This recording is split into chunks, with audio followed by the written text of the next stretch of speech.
પાલનપુરમાં 4 દિવસ પહેલા થયેલી યુવકની હત્યાના સીસીટીવી આવ્યા સામે।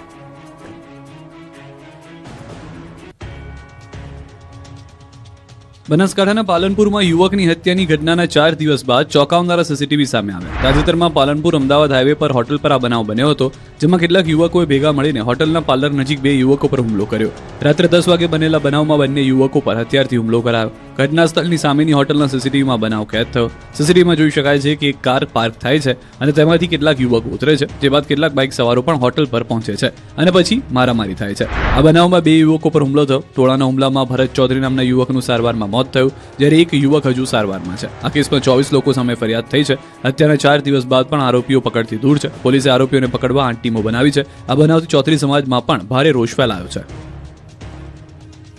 ગીર સોમનાથમાં આધેડની હત્યા કેસમાં 4 આરોપી દબોચાયા તો સુરત આરએફઓનું સારવારમાં મોત। ગીર સોમનાથના વેરાવળમાં 3 દિવસ પહેલા થયેલી આધેડની હત્યા કેસમાં 4 આરોપીઓ ઝડપાયા છે। ફરિયાદના આધારે પોલીસે 4 આરોપીની અટકાયત કરી, જ્યારે અન્ય 2 આરોપી હાલ ફરાર છે। મહત્વની વાત તો એ છે કે સગા સાળાએ સાસરિયા પક્ષે જ યુવકને મોતને ઘાટ ઉતાર્યો હોવાનો આરોપ છે।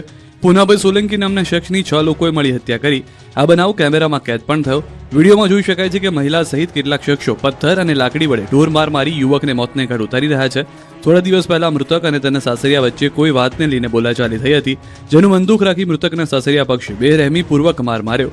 હાથ અને પગના ભાગે પથ્થર મારી ગંભીર રીતે ઘાયલ કરતા મોત નીપજ્યું હતું। હાલમાં પોલીસે 2 ફરાર આરોપીની શોધખોળ હાથ ધરી છે। આ તરફ સુરતમાં આરએફઓ પર ફાયરિંગ કેસમાં લાંબા સારવાર બાદ આરએફઓ સોનલ સોલંકીએ દમ તોડી દીધો છે। અમદાવાદની હોસ્પિટલમાં સોનલ સોલંકીએ છેલ્લો શ્વાસ લીધો હતો। આરએફઓ સોનલ સોલંકીના પતિ આરટીઓ ઇન્સ્પેક્ટર નિકુંજ ગોસ્વામીએ જ પત્ની પર ફાયરિંગ કરાવ્યું હતું।